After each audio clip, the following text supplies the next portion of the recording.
Hello hello hello hello hello, स्वागत है आप सभी का सरल एकेडमी के नई लाइव स्ट्रीम पे।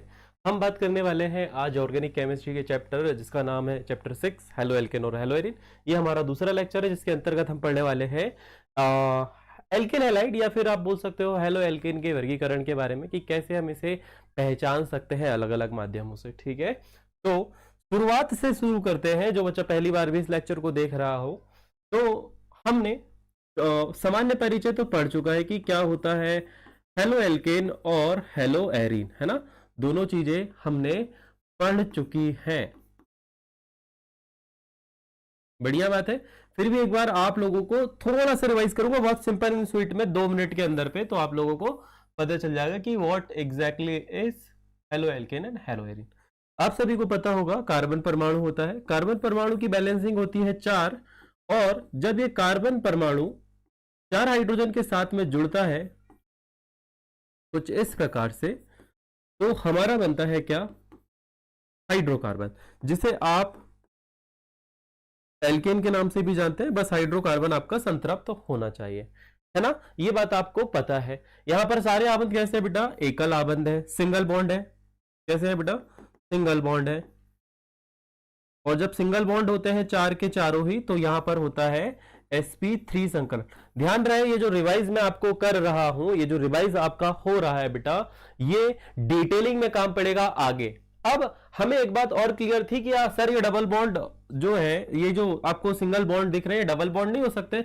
बिल्कुल हो सकते हैं बच्चा, कभी कभी ऐसा भी होता है, ऐसा भी होता है, ऐसी संरचनाएं भी होती है, उससे हेलोजन जुड़ा होता है। तो यहां पर sp2 संकरण होता है। इस प्रकार की संरचनाएं हमने हेलो एरीन में देखी थी, है ना। हेलो एरीन में देखा होगा आपने उस दिन जब आपने इसका फर्स्ट लेक्चर लगाया होगा, तो सारी चीजें आपको क्लियर हो चुकी होगी। जो बच्चे लेटे मतलब हमारे प्रीमियम बैच वाले हैं और जो बचत पैक वाले हैं, सभी को लाइव स्ट्रीम जो है वो पहले ही मिल जाती है। 5 मिनट पहले आप लोगों को अपडेट दी जाएगी कि कब शुरू हो रही है। अभी क्या है, कभी जल्दी हो रही है, कभी टाइम पर ही हो रही, तो अभी कुछ दिन तक जल्दी ही होगी। हो सकता है कल से ठीक हो जाए ये जो पैटर्न चल रहा है। मैडम का चूंकि बर्थडे है और आप सभी ने विश किया, काफी अच्छा लगा उन्हें। अब बात कर लेते हैं अपन अपने टॉपिक की, है ना। तो यहां पर सिंगल आबंध है, sp3 संकरण है। अब जब हम इसकी बात करें, आपने इसको एल्केन बोला था। अब यहां से यदि आप एक हाइड्रोजन हटा के हेलोजन लगा दे बच्चा, तो ये बन जाएगा क्या, हेलो एल्केन। क्या बनेगा, हेलो एल्केन। अब द थिंग इज कि सर यहां वर्गीकरण का क्या लेना देना है। तो वर्गीकरण का लेना देना है बच्चा, वर्गीकरण का लेना देना बहुत ही डिटेल पर है, और अब सर उसी पर ही बात करेंगे। तो ये रहा कार्बन, ये रहे उसके बाहरी कक्षा के 4 इलेक्ट्रॉन। इन चारों इलेक्ट्रॉनों से मैंने जोड़ दिया कुछ इस प्रकार से हाइड्रोजन, है ना। मैंने कुछ जोड़ दिया इस प्रकार से हाइड्रोजन। अब हमने परिभाषा पढ़ी थी कि जब एलिफैटिक हाइड्रोकार्बन के एक या एक से अधिक हाइड्रोजन परमाणु का प्रतिस्थापन हेलोजन परमाणु के द्वारा करवा दिया जाता है, तो उसे बोला जाता है हेलो एल्केन। ठीक बात। अभी उस दिन जब हम ये पढ़ रहे थे, तो हमने एक हाइड्रोजन परमाणु को एक्स से प्रतिस्थापित किया था। कितने से किया था बेटा, एक से। क्या सर ये एक से ज्यादा नहीं हो सकते? मेरा आंसर होगा बेटा हाँ, हो सकते हैं, हो सकते हैं। कितने हो सकते हैं? तो आप सभी को पता है कि यहां से भी प्रतिस्थापन हो सकता है, यहां से भी प्रतिस्थापन हो सकता है, और यहां से भी प्रतिस्थापन हो सकता है। Good evening Anamika, good evening Himanshi. ठीक है, बाकी जो लोग देख रहे हैं, चलो गुड इवनिंग प्रीति, सभी लोग आ गए ना, चलो बढ़िया है, देखते रहोगे। तो मेरा आंसर है हाँ।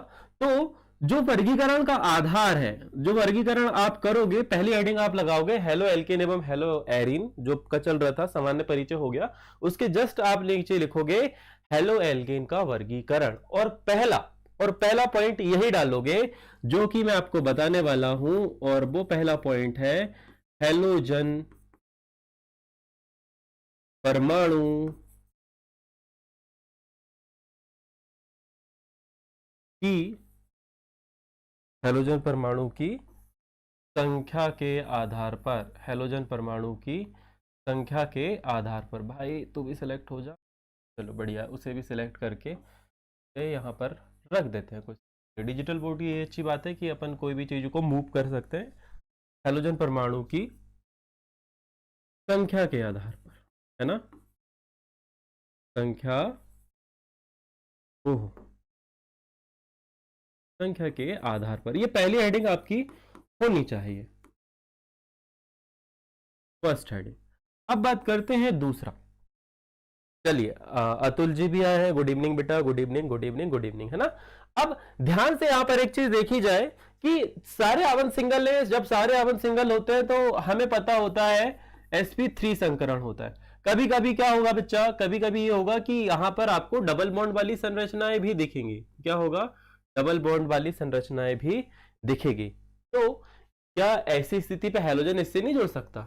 हमने पहले तो मान लिया कि हैलोजन यहां पर भी जुड़ सकता है, यहां पर भी जुड़ सकता है और यहां पर भी जुड़ सकता है।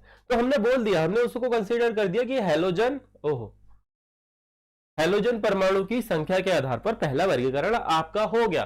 तो दूसरा वर्गीकरण का जो आधार आता है वो आता है आपका संकरण के आधार पर। किसके आधार पर बच्चा? संकरण के आधार पर। अब संकरण के आधार पर भी हम यदि देखें, हम यदि थोड़ा सा मोटा मोटा आगे बढ़े तो पहला ये हो सकता है कि जब हैलोजन परमाणु जिस कार्बन से जुड़ा हो उस पर कौन सा संकरण हो? sp3 संकरण हो। क्या हो? पहला जो नियम है, पहला जो बोलता है हमारा आधार जो बोलता है कि हैलोजन परमाणु जिस कार्बन से आबंधित हो उस पर जब sp3 संकरण हो उसके आधार पर। और दूसरा जो वर्गीकरण है वो हमारा ये बोलता है कि हैलोजन परमाणु जिस कार्बन से जुड़ा हो उस पर sp2 संकरण भी तो हो सकता है ना सर। तो नमस्कार बेटा। तो यहां पर दो तरह से वर्गीकरण दिया हुआ है, बुक में हमें इसी दो संकरण को तीन तरह से वर्गीकरण करके दिया हुआ है। तो पॉइंट नंबर 1 आप यहां पर लिखोगे कि पहला हैलोजन परमाणु की संख्या के आधार पर डैश लगा के लिखोगे, ये दो हेडिंग लिखोगे वर्गीकरण के नीचे दो हेडिंग, और आगे वाले पेज पे, नेक्स्ट पेज पे फर्स्ट हेडिंग पे आप लिखोगे एक्स परमाणु की संख्या के आधार पर, है ना। ये मेन हेडिंग लगा के ऐसा डैश लगा लेना, इसके नीचे हमें लिखना है बहुत सारी चीजें, है ना। पहली हेडिंग जो आपने लिखी थी वर्गीकरण के नीचे प्रॉपरली ऐसे लिख लेना। जिसे नोट्स चाहिए वो नोट्स पे भी पैटर्न देख सकता है कि सर के नोट्स बनाने का पैटर्न कैसा है। ठीक बात। यहां पर आप कुछ इस प्रकार से लिखेंगे। अब स्टेज नंबर 1 हमने ये बोला कि यहां पर कार्बन है। ओहो, पेन कलर जरा दूसरा चेंज कर लिया जाए, ये वाले कलर से बोर हो चुका हूं मैं। तुम लोग बता देना बच्चा कि कलर कौन सा वाला रखना है, तुम लोगों को ज्यादा अच्छे से समझता है कलर के बारे में, क्योंकि तुम लोग ज्यादातर स्क्रीन देखते हो और विजिबल कौन सा है वो सही होना चाहिए। ठीक है। तो यहां पर आप ये कह सकते हो कि सर एक से हाइड्रोजन जुड़ा हुआ है, इससे भी हाइड्रोजन जुड़ा हुआ है, इससे भी हाइड्रोजन जुड़ा हुआ है, और इससे आपका हैलोजन जुड़ा हुआ है। ठीक है। तो यहां पर आप इसे लिखते हैं CH3X। क्या लिखते हैं इसे? CH3X। और CH3X को हम बोलते हैं मोनो हेलो एल्केन। देखो ये तुम्हें थोड़ा सा बोर मार सकता है, परंतु मैं ये कोशिश करूंगा कि आपको बोर ना मारे। जब हैलोजन परमाणु की संख्या 1 हो, जब हैलोजन परमाणु की संख्या 1 हो तो हमें विज्ञान में उसे बोलते हैं मोनो। क्या बोलते हैं बेटा उसे मोनो बोलते हैं। तो पूरा नाम हम बोलेंगे mono halo alkane. Halo alkane तो है ही है, मोनो हेलो एल्केन। समटाइम्स ये जो संख्या है ये दो भी हो सकती है, समटाइम्स ये जो संख्या है ये दो भी हो सकती है। ठीक है। अब ध्यान रहे कि कार्बन की ब्रांच भी दो कर दीजिएगा आप, है ना, जैसा कि बुक में लिखा हुआ है वैसे भी आप इसे लिख सकते हो। एक भी हो, मान लीजिए यहां पर भी हैलोजन हो तो अब आप मोनो नहीं लिखेंगे, अब आप लिखेंगे डाई। तो जैसा बुक पे लिखा है वैसा लिखते हैं। देखो ऐसा भी हो सकता है, दो हैलोजन जुड़ सकते हैं। अब दो अलग अलग कार्बन से भी जुड़ सकते हैं, एक ही कार्बन से दो भी जुड़ सकते हैं। ऐसा मतलब कंफ्यूज मत होना, ये ऐसा भी हो सकता है CH2X2, ऐसा भी हो सकता है। ये वाला जो है ये ऐसा भी हो सकता है, ये CH(X3) भी हो सकता है। तो ये क्रमशः मोनो है, ये डाई है और ये ट्राई है। ठीक बात। तो आप इन्हें नॉर्मली भाषा में इन्हें और एक और शब्द बोला गया है, दैट इज पॉलीहेलोएल्केन। क्या बोलते हैं इन्होंने? और पॉलीहेलोएल्केन। ये इनके कुछ कॉमन नाम है जो तुम्हें ऑब्जेक्टिव टाइप पे आ सकता है कि बोला जाए कि जब एल्केन श्रृंखला में एक से अधिक हैलोजन परमाणु मौजूद हो तो हम उसे क्या बोलेंगे? तो आप अगर लिखोगे आओगे पॉलीहेलोएल्केन। और पॉलीहेलोएल्केन का लास्ट में पूरा एक टॉपिक है भाई साहब, जिसके अंतर्गत आपको मैथिलीन क्लोराइड पढ़ना है, आपको क्लोरोफॉर्म पढ़ना है, आपको आइडोफॉर्म पढ़ना है, आपको कार्बन आपको फॉस्जीन गैस के बारे में पढ़ना है। फॉस्जीन गैस की यदि बात करूं, फॉस्जीन गैस क्लोरोफॉर्म से ही बनती है। और यदि हम आगे बढ़ेंगे इस चैप्टर में धीरे धीरे करके, जब हम लास्ट में पहुंच जाएंगे तो हमें जो हमारी CFC गैस होती है फ्रियॉन 12, उसके बारे में पढ़ना है, फिर DDT के बारे में पढ़ना है। तो ये सारी चीजें जो है वो पॉलीहेलोजन यौगिक में आएगी। जो छोटा सा टॉपिक मैंने आपको यहाँ पर डिस्कस किया है ये आगे जाके बड़ा होने वाला है बेटा, ठीक है? तो ध्यान रखेंगे आप, भूलना नहीं है। इसी प्रकार से यहां पर आप इसके लिए लिखेंगे क्या? यहां पर आपके लिए लिखेंगे आप C2, इसका जो सूत्र होगा बुक में कुछ इस प्रकार से दिया हुआ है, C2X, यहां डैश C2X, इस प्रकार से भी लिख सकते हैं, या आप चाहो तो H4X2 ऐसे भी लिख सकते हो, ये भी एक सूत्र है। तो इसे बोला जाता है आपका डाई हेलो एल्केन। अब आप बात करेंगे सर परिभाषा क्या हुई? सर परिभाषा क्या हुई? तो आप सीधे सीधे लिखवा रहे हो, मैं हमें डेफिनेशन भी तो बताओ। तो आप लिखोगे हैलोजन परमाणु की संख्या के आधार पर एल्केन श्रृंखला से जितने भी हैलोजन परमाणु जुड़े होते हैं, अर्थात क्रमशः 1 2 3, कैसे? क्रमशः 1 2 3, तो हम इनकी जगह पर मोनो डाई ट्राई जैसे शब्दों का प्रयोग करते हैं। That's it. और नीचे लिखोगे एग्जाम्पल, नीचे लिखोगे क्या? उदाहरण। और उदाहरण के आगे डैश मार के ये वाले कुछ उदाहरण लिख दोगे, C3X मोनोहेलोएल्केन। फिर आगे आप लिखोगे CH2-X, ठीक बात? ऐसे करके जरा इन्हें समझना। आगे और भी आपकी बुक में 3-4 बने हुए हैं। तो संख्या के आधार पर यदि 1 है तो मोनो, 2 है तो डाई, 3 है तो ट्राई, 4 है तो टेट्रा, 4 है तो टेट्रा, और बहुत सारे हैं। जब आप एक से अधिक भी हो गया तो आप उसे पॉलीहेलोएल्केन कंसीडर कर सकते हो। अब यदि समझ में आ गया होगा ये वाला, तो जरा फटाफट से मुझे बताओ, फटाफट से जरा लिख के बताओ कि यस सर हमें आ गया, हम समझ गए। अब जब आपको एल्केन समझ में आ गया बच्चा, तो एरीन भी बहुत आसानी से समझ में आएगा। यदि आप एक चीज समझ गए तो एरीन भी समझ जाओगे। यदि आपको ये समझ में आ गया तो एरीन के साथ भी तो सेम है, एरीन के साथ भी बिल्कुल ही सेम है। बस यदि एक है तो तुम्हें पता है क्या बोलते हैं हम उसे? मोनोहेलो एरीन। क्या बोलते हैं? मोनोहेलो एरीन। यदि 2 है तो डाई हेलो एरीन। कभी कभी ये होगा। अभी हम सिर्फ वर्गीकरण की बात कर रहे हैं, अभी हम सिर्फ, यस सर समझ में आ रहा है। अब अभी सिर्फ हम हैलोजन पर हम सिर्फ बात कर रहे हैं किसके? वर्गीकरण की। अभी मैं IUPAC नामकरण पे नहीं पहुंचा, अभी सामान्य नामकरण और IUPAC नामकरण की एक स्टेप आगे आएगी, जो कि हम बहुत ही थोड़ी देर बाद, मतलब जैसे ही ये वर्गीकरण वाला सेशन खत्म होने वाला है। वर्गीकरण क्यों इंपॉर्टेंट है? Why classification is necessary? Because आपको एक जनरल इंट्रोडक्शन, आपको जब भी सूत्र लिखे होंगे, केमिकल फॉर्मूले लिखे होंगे, तो आप बता सकते हो, क्योंकि ये प्रश्न आया है 12th क्लास में, ये आया है।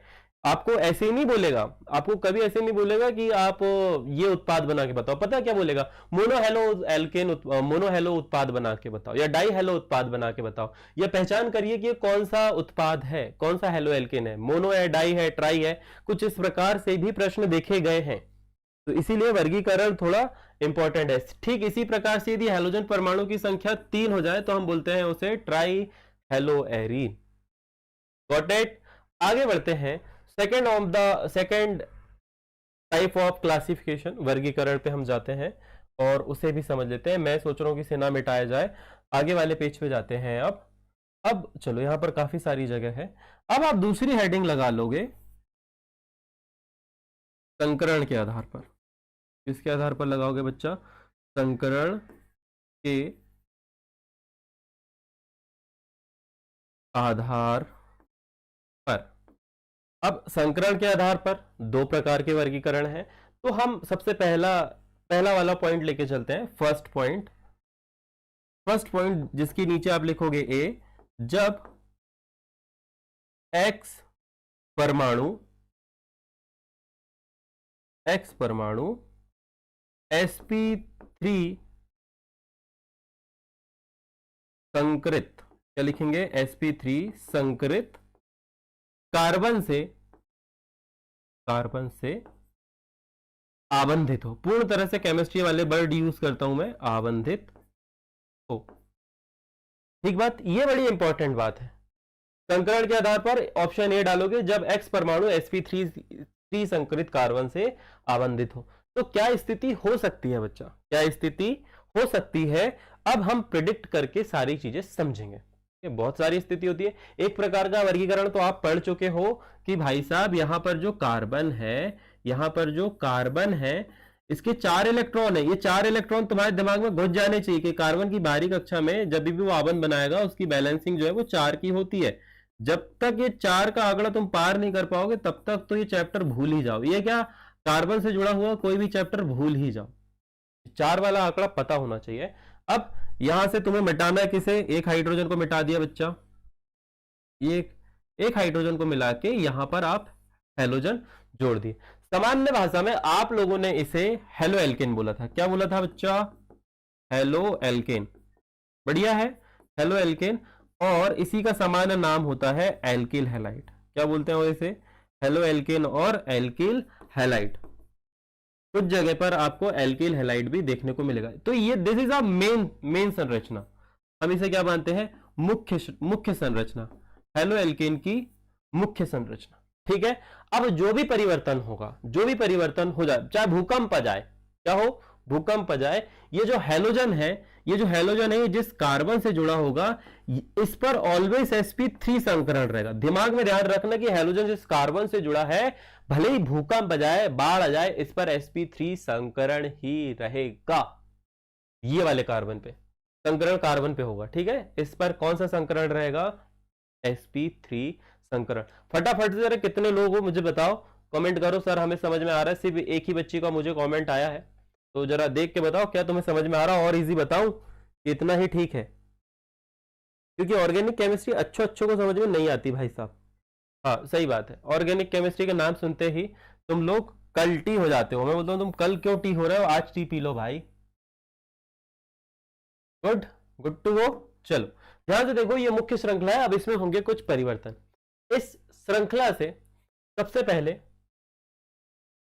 हम आर श्रृंखला जोड़ेंगे।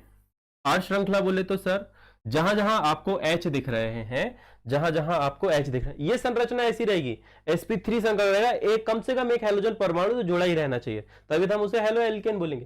तो एक हेलोजन जुड़ा है और जहां जहां हाइड्रोजन है वहां वहां आर लग जाएंगे। पहला, ये आपकी पहली कंडीशन है, this is the first situation. क्या है बच्चा, ये सबसे पहली सिचुएशन है आपकी। अब क्या बोल सकते हैं, अब हम ये बोल सकते हैं दूसरी स्थिति समझो। दूसरी स्थिति ये हो सकती है कि आर समूह का मतलब हम CH3 मान के चलते हैं, आर समूह को हम क्या बोल देते हैं, और CH3, आर समूह को बोला जाता है CH3।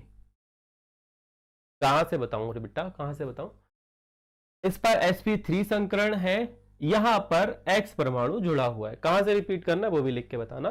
तो R का मतलब होता है CH3, ये पहली कंडीशन है। दूसरी कंडीशन ये हो सकती है कि भाई साहब यहां पर जो कार्बन है, इसे बहुत ही सिंपल में समझाते हैं कि यहां पर कुछ इस प्रकार की संरचना, यहां हेलोजन जुड़ा हुआ है, ये हमारी हेलो एल्केन की संरचना है। जहां जहां H है, जहां जहां खाली डॉट्स हैं, जहां जहां खाली इलेक्ट्रॉन है, वहां पर सबसे पहले तो R जुड़ा हो सकता है। दूसरी स्थिति में यह कह सकता हूं कि यहां पर तो हाइड्रोजन जुड़े हुए हैं, यहां पर क्या है, यहां पर हाइड्रोजन जुड़ा हुआ है, परंतु इसके बाद वाला जो यहां डॉट है, इसके बाद वाले पर यहां पर जो डॉट है वहां पर आर समूह तो है, परंतु उस आर समूह में कहीं ना कहीं कार्बन के बीच में द्वि आबंध है। अर्थात हेलोजन जिस कार्बन परमाणु से जुड़ा है उस पर तो sp3 संकरण है, परंतु उसके निकटवर्ती कार्बन परमाणु पर sp2 संकरण है। समझे? जो हेलोजन है, जो हमारा हेलोजन है, जो हमारा हेलोजन है, दिस इज एक्स। ये जिस कार्बन परमाणु से जुड़ा है इस पर तो sp3 संकरण है, परंतु आगे ये जिस कार्बन से जुड़ा है उस पर sp3 संकरण नहीं है। डबल बॉन्ड जब आते हैं तो वहां पर sp3 संकरण नहीं होता बच्चा, वहां पर होता है sp2 संकरण। यह हो सकती है दूसरी स्थिति, यह हो सकती है दूसरी स्थिति। अब यहां पर CH3 यानी कि एल्किल समूह और यहां पर C डबल बॉन्ड O यानी कि एल्काइन समूह, ठीक है, एल्किन समूह। ये एल्किन है और ये एल्किन है। यहां पर CH3 यानी कि एल्किल बोलते हैं सामान्य भाषा में, इसे एल्किन बोला जाता है। तो डबल बॉन्ड पर संरचना जुड़ी सकती। अब हमारे पास में एक और स्थिति आती है बच्चा, वो है थर्ड स्टेप, कि यहां पर तो sp3 संकरण है, 2 हाइड्रोजन भी हैं, ओके, परंतु आगे एक बंद वलय वाली संरचना है, यानी कि यह संरचना किससे जुड़ी है? वेंजिन रिंग से। किससे जुड़ी है बच्चा? वेंजिन रिंग से। तो अब एक एक करके ये सारी कैटेगरी को हम फिट करते हैं कहां पर? ये सारी कैटेगरी को फिट किया जाता है प्रॉपरली सूत्र में। देखो, अब स्टेज नंबर 1 से मैं स्टार्ट करूंगा। स्टेज नंबर 1, यहां पर कितने आर समूह जोड़ सकते हैं? 1 2 3, ठीक है, क्या बोलते हैं हम इन्हें? 1 2 3। तो सबसे पहला होगा एल्किल हैलाइड अथवा एल्केन, जिसके आधार पर प्राथमिक, द्वितीयक और तृतीयक एल्किल हैलाइड बनते हैं। तो मैं ये मानता हूं यहां पर जो वर्गीकरण होगा कि आर समूह, ये मैं खुद ही अपना बना लिया है, आर समूह की संख्या के आधार पर। पहला वर्गीकरण sp3 संकरण पे जब आप लिखोगे तो आर समूह की संख्या के आधार पर। दूसरा, इसका एक प्रॉपर नाम है, इसे हम एल्किल बोलते हैं, इसे हम एलिलिक बोलते हैं। डबल बॉन्ड वाले को हम क्या बोलते हैं? एलिलिक। क्या बोलते हैं बच्चा? Allylic halide. इसे हम बोलते हैं एलिलिक हैलाइड। और द थर्ड इज जब यहां पर हेलोजन जिस कार्बन से जुड़ा उस पर तो sp3 संकरित है, परंतु आगे जो कार्बन है ये किसी बंद वलय से जुड़ा है, अर्थात वेंजिन रिंग से जुड़ा है। और वेंजिन रिंग को क्या बोलते हैं हम? वेंजिन ही बोलते हैं। इसके लिए हम वेंजिलिक हैलाइड शब्द का प्रयोग करते हैं। क्या प्रयोग करते हैं? वेंजिलिक हैलाइड। अब आगे तुम्हें एक कंफ्यूजन होने वाला है कि सर हेलो एरिन और वेंजिलिक हैलाइड में अंतर क्या है। तो ये कंफ्यूजन तुम्हें नहीं, काफी सारे बच्चों को होता है, और ये प्रश्न बनता है 2 नंबर का। ये प्रश्न जो है वो बनता है कितने नंबर का? 2 नंबर का। तो स्टेज नंबर 1 जो आपने लिखा है, अब आगे जब आप जाओगे तो यहां पर पहली हेडिंग लगाओगे और लिखोगे आर समूह की, ओहो क्यों मैं गर्मी में जी रहा हूं भाई, आर समूह की संख्या के आधार पर, आर समूह की संख्या के आधार पर। सही बात है। तो ये रही हमारी जनक श्रृंखला, ये रहा हमारा मेन कार्बन, ये रही गोल बिंदु 1, यहां पर रहे 4 इलेक्ट्रॉन, है ना, ये रहे 4 इलेक्ट्रॉन। अब इनसे हम रकील बना देते हैं बच्चा। यहां पर तो हेलोजन ही रहेगा, यहां पर तो हेलोजन ही रहेगा, यहां पर कुछ और हो सकता है, ठीक है। तो एक हाइड्रोजन यहां पर लगा दीजिए आप, और अभी एक ही रहने देते हैं, है ना। अभी चलो मैं इसे भी हटा देता हूं, इसे भी हटा देता हूं, और यहां पर हम बना देते हैं कुछ कॉपीज, ठीक है। इसे जरा छोटा कर देते हैं, पर तुम्हें भी ऐसे ही बनाना है, तुम्हें भी ऐसे ही बनाना है। और ध्यान रहे, यदि कुछ भी कंफ्यूजन हो तुरंत पूछना है सर से, तुरंत आप पूछोगे। ये हेलोजन जो है वो एक ही रहेगा, ध्यान रहे, कार्बन जिस हेलोजन परमाणु से जुड़ा है उस कार्बन पर sp3 संकरण होगा। Point be noted. ऊपर काले बड़े मोटे अक्षरों पे लिख लेना अंडरलाइन करके कि हम sp3 संकरण के आधार पर पढ़ रहे हैं। तो यहां पर आर समूह की संख्या जब 1 हो, ओहो पेन गिर गया सर का, जब आर समूह की संख्या जो है, चलो यहां पर मुझे 2 हाइड्रोजन बनाने पड़ेंगे, यहां पर मुझे 1 हाइड्रोजन बनाना पड़ेगा, और यहां तीनों जगह आर समूह होगा। तो आर समूह को हम बनाते हैं बच्चा व्हाइट कलर से, यहाँ पर आपका एक R समूह है, ये इससे आबंधित है। यहाँ पर आपका 2 R समूह है, यहाँ पर 2 R समूह हो गए, और यहाँ पर आपके 3 R समूह हो गए। ठीक है, R समूह मतलब कार्बन की ब्रांच, में R समूह मतलब कार्बन की ब्रांच, और नॉर्मली हम CH3 के नाम से इन्हें जानते हैं। तो जब एक R समूह हो तो इसे बोला जाता है प्राथमिक हैलाइड। क्या बोलते हैं इसे? प्राथमिक हैलाइड या प्राथमिक हैलो एल्केन, प्राथमिक एल्किल हैलाइड। क्या बोलते हैं बच्चा? प्राथमिक एल्किल हैलाइड या फिर प्राथमिक हैलो एल्केन। ठीक है, प्राथमिक एल्किल हैलाइड सामान्य नाम चलता है वैसे इसमें, प्राथमिक एल्किल हैलाइड। एल्किल कौन लिखेगा सर? मैं यहां पर एल्किल हैलाइड जो है उसकी कॉपीज बना लेता हूं। एल्किल हैलाइड, प्राथमिक एल्किल हैलाइड, इसे कर लेते हैं सेलेक्ट, क्योंकि ये हमें बार बार लगेगा। इसके लिए भी यहाँ कॉपी बना लो और एक और कॉपी बना लो। ये लो, यहाँ पर प्राथमिक है तो ऑब्वियसली यहाँ पर 2 R समूह है, 2 R समूह के लिए द्वितीयक एल्किल हैलाइड, और यहाँ पर तृतीयक एल्किल हैलाइड। अब तुम लोगों से एक क्वेश्चन है, कमेंट सेक्शन पे मुझे बताना कि प्राथमिक एल्किल हैलाइड में कार्बन परमाणु की संख्या कितनी है, द्वितीयक में कार्बन परमाणु की संख्या कितनी है, और तृतीयक में कितनी है। यदि R बराबर आपका CH3 है तब, ठीक है, R मतलब कार्बन की चेन होता है, परंतु मैं सिर्फ ये बोल रहा हूं कि यहां पर R बराबर सिर्फ CH3 है। R बराबर क्या है? CH3 है। तो ऐसी स्थिति में आपको प्राथमिक, द्वितीयक और तृतीयक में मुझे ये बताना है बच्चा कि कितने कार्बन परमाणु है ना, नंबर ऑफ कार्बन परमाणु। जब भी जैसे भी आप इस वीडियो को देखें आपको मुझे कमेंट करके बताना है। तो ये आपका टास्क है, ये आपका टास्क है। चलिए जी, ये हो गया पहला बिंदु यहां पर आके क्लियर होता है। फटाफट से जिस बच्चे को जो भी डाउट होगा कमेंट सेक्शन में लिख देना। कमेंट सेक्शन पे आप तभी कर पाओगे जब आपने चैनल को सब्सक्राइब किया हो। कीप ऑन माइंड, सारी प्राइवेसी ऑन कर दी गई है इस चैनल पे। जब तक आप सब्सक्राइब नहीं करेंगे तब तक आप कमेंट भी नहीं कर सकते। अब बात करते हैं बच्चा, अब हम बात करते हैं सेकंड थिंग पे। दूसरा मुद्दा जो हमारी दूसरी हेडिंग थी, दूसरी हेडिंग हमारी क्या थी? चलो इसे येलो कलर पे कर देता हूं, इसे हम येलो कलर में समझते हैं। दूसरी जो हेडिंग थी हमारी वो थी एलिलिक हैलाइड। वो क्या थी? Allylic halide. दूसरी हेडिंग हमारी थी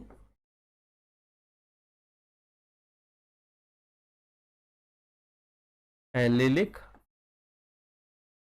हैलाइड। ओके, एलिलिक हैलाइड का मतलब क्या होता है? एलिलिक हैलाइड का मतलब क्या होता है तो इसे समझते हैं।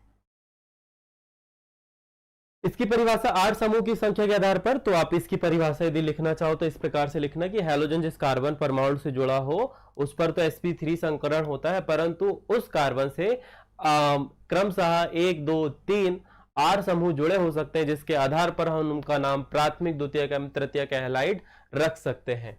इन्हें और भी कुछ इस प्रकार से लिखा जाता है। इसको लिखा जाता है 1 डिग्री, इसे लिखा जाता है 2 अंश, और इसे लिखा जाता है 3 अंश। ठीक है, इस प्रकार से भी इन्हें लिखा जाता है जो बोजो की बुक में लिखा हुआ है। अब आगे बढ़ते हैं अपन एलिलिक हैलाइड पे।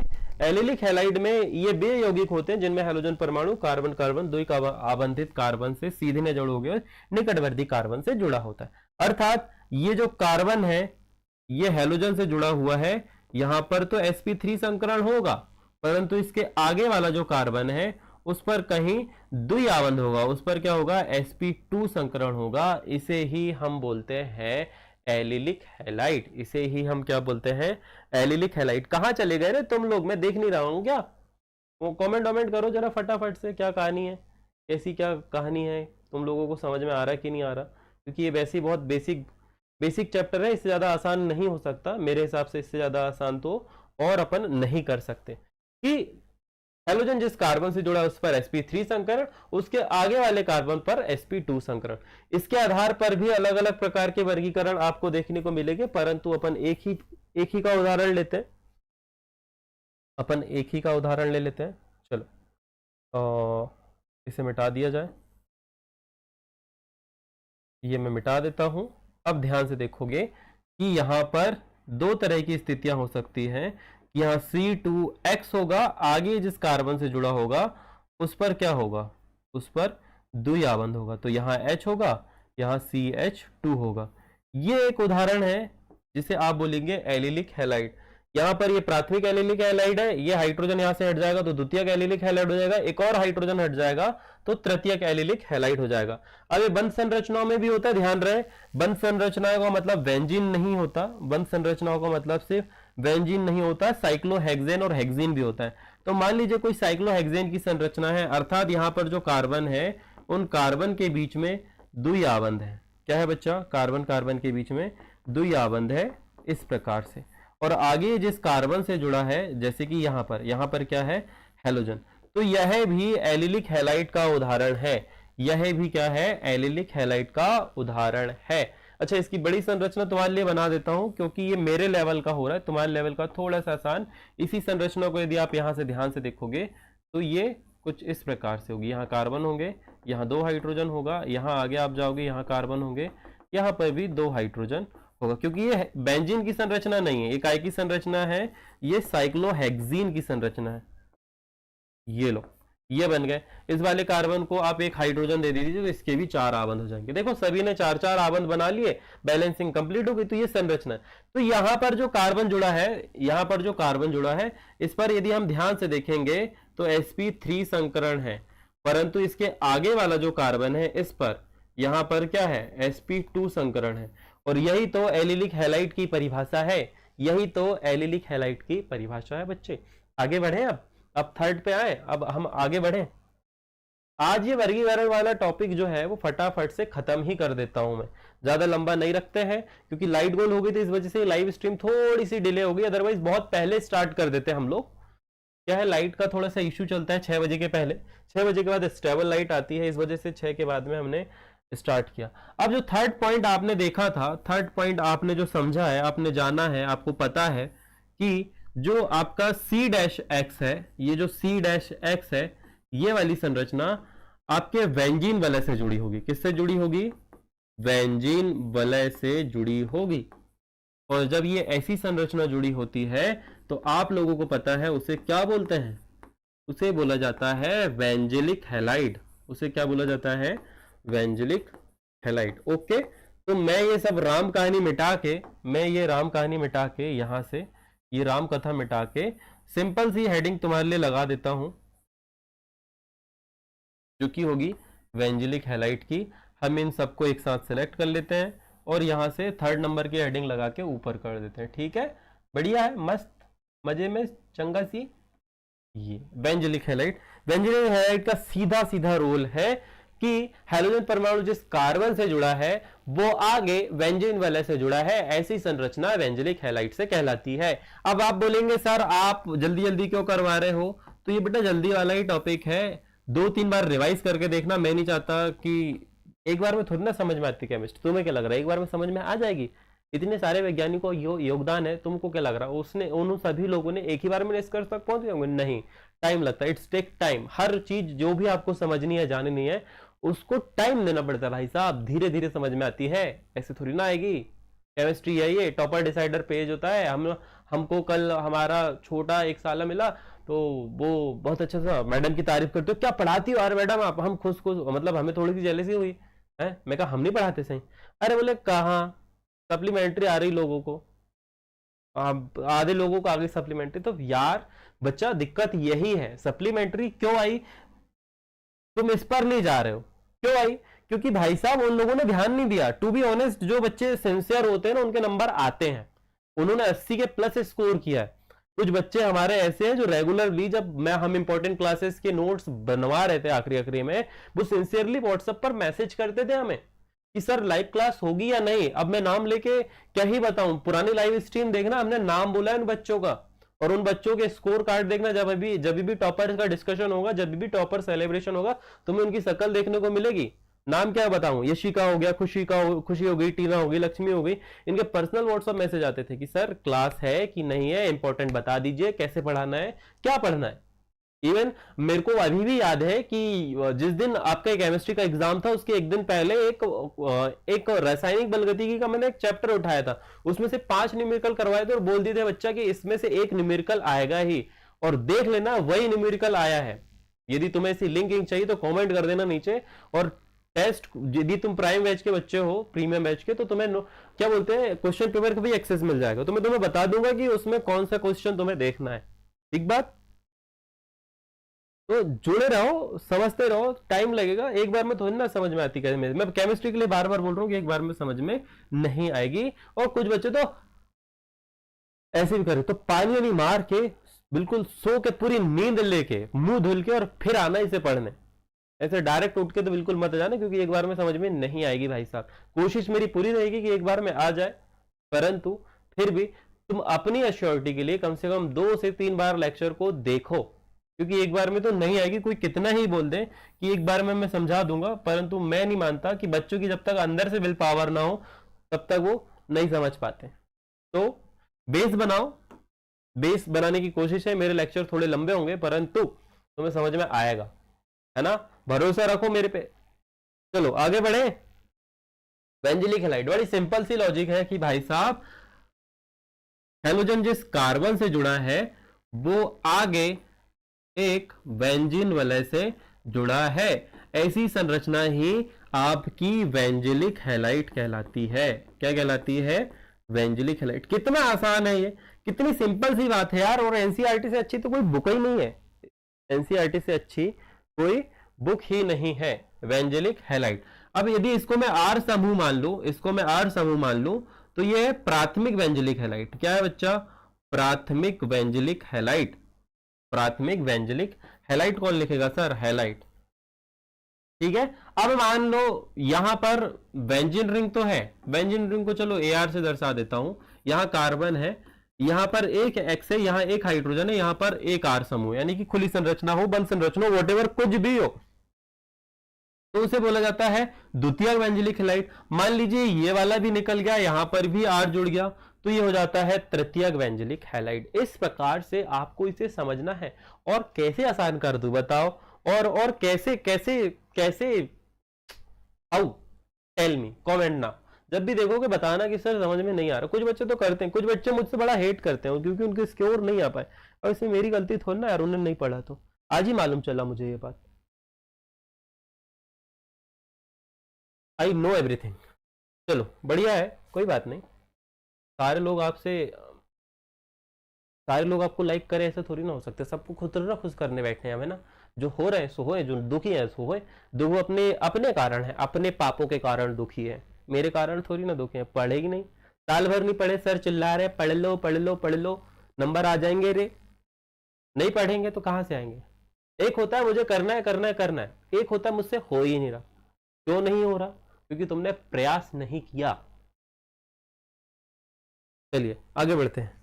अच्छा, ऑफलाइन बैच वाले बच्चे बड़े खुश होते हैं उनके। अब तीनों पॉइंट खत्म हो गए।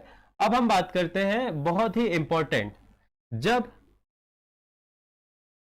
जो हमारा संकरण है अर्थात एक्स जो है जिस कार्बन से जुड़ा है, हैलोजन परमाणु जिस कार्बन से आबंधित हो,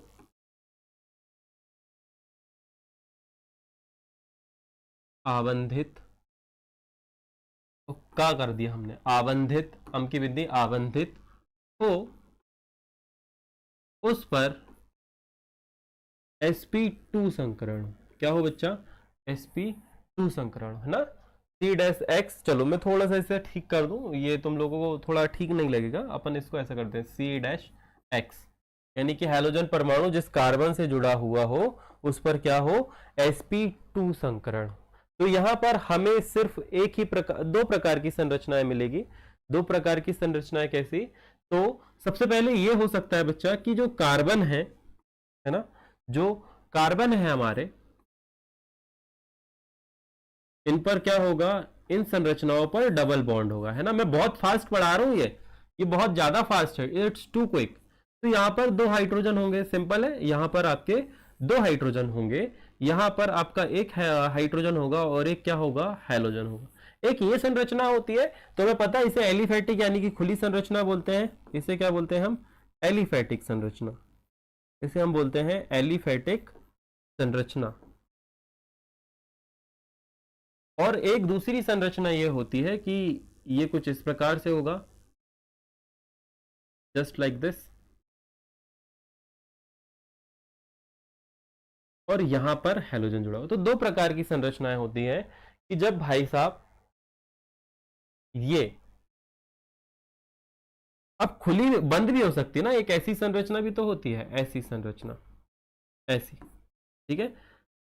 तो पहली स्थिति आप ये कह सकते हो कि जो हमारा हेलो एल्केन है, सॉरी, जो हेलोजन परमाणु है वो sp2 संकरित कार्बन से जुड़ा हो, है ना, परंतु संरचना कैसी हो?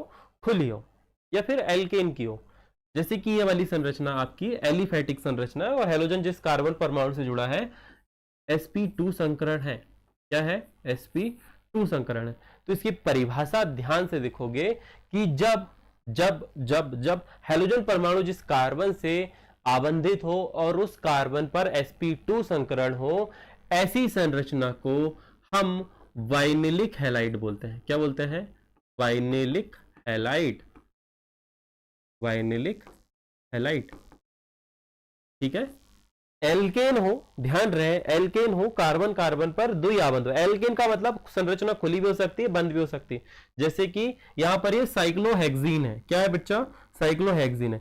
यहां पर यदि ध्यान से देखेंगे तो इन सभी पर दो दो हाइड्रोजन, इस पर भी दो हाइड्रोजन, इस पर भी दो हाइड्रोजन, इस पर भी दो हाइड्रोजन और इस पर भी दो हाइड्रोजन। यहां पर एक हाइड्रोजन है और यहां पर भी एक हाइड्रोजन है। यहां पर कौन सा आबंध है? ध्यान से देखोगे, द्वि आबंध है। द्वि आबंधित कार्बन से हेलोजन सीधे जुड़ा है, तो ये हो गई वाइनिलिक हैलाइड। इसके अलावा जब हम पहले गए थे, हमने कहां बनाई थी ये संरचना? कहां बनी थी बच्चा? इधर कहीं बनी है क्या? ये देखो, ये वाली संरचना, एक संरचना ये बनी है। यहां पर ये द्वि आबंधित कार्बन तो है, परंतु कार्बन कहां जुड़ा है? sp3 संकरण से। तो इसे आपने बोला था एलिलिक हैलाइड। इसे आपने क्या बोला था? Allylic halide. एलिलिक हैलाइड के बड़े भैया है वाइनिलिक हैलाइड। वाइनिलिक हैलाइड में हम क्या बोलते हैं? ये हेलोजन परमाणु जिस कार्बन से जुड़ा होगा उस पर sp2 संकरण होगा, sp2 संकरण हो। तो ध्यान रहे, मार्क माय वर्ड, आपसे एक प्रश्न आएगा 2 नंबर के लिए, 3 6 या 12 परीक्षा में थ्योरी पूछ ली जाएगी कि भाई साहब आप एलिलिक हैलाइड और वाइनिलिक हैलाइड में अंतर बताइए। दो, कितने? 2 अंतर आपको बताने हैं। तो परिभाषा, उदाहरण और परिभाषा, उदाहरण आप बता सकते हो। परिभाषा, उदाहरण और संरचना, तीनों चीज बना के दिखा देना। 2 नंबर कहीं नहीं गए, कोई नहीं काट सकता। तो यह है वर्गीकरण का आधार जिससे भी प्रश्न पूछे गए हैं, ठीक है। तो संकरण का अंतर है, संरचना का अंतर है और सूत्र का अंतर है, ठीक है, कि कैसे संकरण के कारण पे संरचनाएं बदल जाती है। और दूसरा, इसे हमने वाइनिलिक हैलाइड बोल दिया। और आप सभी को पता है यहां पर जो संरचना आपके सामने बनी हुई है ये बेंजीन रिंग की संरचना है और बेंजीन रिंग को हम एरीन भी बोलते हैं। तो एरीन से डायरेक्ट हेलोजन जुड़ा हुआ है, तो हम इसे बोलते हैं क्या? Hello arene. क्या बोलते हैं इसे? हेलो एरीन बोलते हैं, हेलो एरीन। या फिर सीधे सीधे एक शब्द आपकी बुक में लिखा है एरिल हैलाइड। क्या बोला जाता है? और इसे एरिल हैलाइड। एरिल हैलाइड की परिभाषा हम आपको पहले ही लिखवा चुके हैं। एरिल हैलाइड की परिभाषा यह है कि हेलोजन परमाणु sp2 संकरित बेंजीन वलय से, या फिर एरिल हैलाइड में हेलोजन परमाणु बेंजीन रिंग से सीधे जुड़ा होता है, ठीक है। एक प्रश्न आपसे इससे भी बनता है, ये भी बड़ा इंपॉर्टेंट है, ये भी अथवा में आए, ये भी 2 नंबर के लिए आएगा। तो तुम्हें मेरे को व्हाट्सएप पे जो नंबर आपके सामने दिख रहा है वहां पर मैसेज करना है। आपके लिए 2 प्रश्न हैं जो कि आप मुझे बताओगे जब भी इस वीडियो को देखोगे। 2 प्रश्न, दोनों ही बहुत इंपॉर्टेंट, लिख लेना, कहीं आएंगे ही। तो पहला प्रश्न है वाइनिलिक हैलाइड और एलिलिक हैलाइड में अंतर 2, और दूसरा होगा एरिल हैलाइड और बेंजिलिक हैलाइड में क्या अंतर है बताइए 2। ये 2 प्रश्न इस वर्गीकरण से बनते हैं, बहुत ही इंपॉर्टेंट है, जो कि आपको आएंगे हिच, ठीक बात। तो शुक्रिया, बाय बाय, ध्यान रखिएगा अपना। आज की केमिस्ट्री की लाइव क्लास यहीं पर खत्म होती है। इसके बाद में हम जो बात करेंगे वो बात होगी किस पर? वो बात होगी बच्चा आईयूपीएससी नामकरण पर। और आईयूपीएससी नामकरण यदि आपको देखना है, आईयूपीएससी नामकरण यदि आपको समझना है, तो 11वीं के सर ने बहुत अच्छे अच्छे लेक्चर डाले हुए हैं जो कि अभी भी प्राइवेट नहीं हुए हैं, जो कि अभी भी अनलिस्टेड नहीं है। आप डायरेक्टली जाके उन्हें देख सकते हो। और IUPAC नामकरण को थोड़ा सा आसान बना सकते हो। थोड़ा सा क्या, पूरा ही आसान हो जाएगा भाई साहब, पूरे वीडियो देखोगे तो। थोड़ा सा मेरे मुंह से गलती से निकल गया, पूरा आसान हो जाएगा एक बार पूरा देखोगे। परंतु क्या है, दिक्कत यह है कि तुम देख ही नहीं पाओगे, नींद आ जाती है ना। परंतु ऑर्गेनिक केमिस्ट्री 33 नंबर की MP बोर्ड में, और PNST एग्जाम के लिए तो बहुत ही ज्यादा महत्वपूर्ण। तो सब पढ़ना है अपने को साफ, बिल्कुल सीरियसली, है ना। तो ध्यान रखिएगा, बहुत जल्दी मुलाकात होगी आपसे अगले नेक्स्ट वीडियो में, जिसके अंतर्गत IUPAC नामकरण, और कोशिश मेरी ये रहेगी कि विरचन भी निपटाई दें अपन। शुक्रिया, ध्यान रखिएगा अपने, जल्दी मुलाकात होगी नए लाइव स्ट्रीम पे। राधे राधे।